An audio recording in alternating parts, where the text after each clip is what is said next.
My biggest takeaway of being here at the Communities of Practice training is that as facilitators of the California Naturalist training, we can create a community of practice, and that our students can be working together to improve both their naturalist skills and practices, but also support each other in the work that they're doing to help share that knowledge with their community.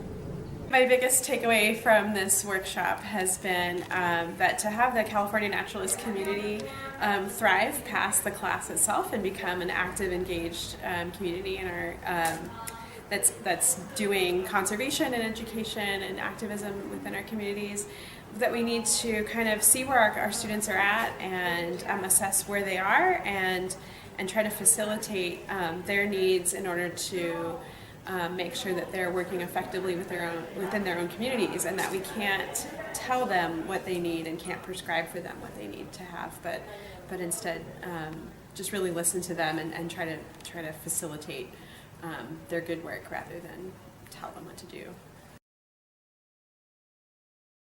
We have tried to identify some communities of practice, and so we acknowledge that what CalNat hasn't been 100% defined, but we are just talking about the whole organization as it is. And then we started out just with the circles. What are these other large communities of practice that bud off of CalNat? And so we started with these circles going around, and then we identified, well, actually they group out into categories. And so the line went across, and we called this side activities, maybe the tangibles, and that this is the agent. We have and really getting to the core of our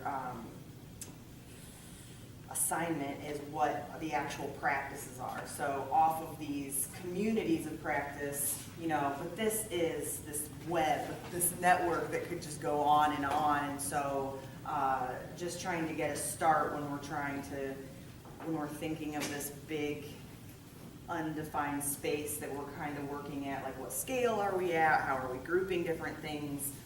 This is just a start to probably a very big network. My biggest takeaway was lots of discussion on communities of practice and theories of learning, especially learning in social environments. And I think there are things that I can take away, not just for CalNat, but for my own work in training, how to do trainings in ways that engage people and help them become more of the process instead of just top-down learning, where we can struggle with the uncertainties of life and learn from there. So those were some of the things that were most important to me.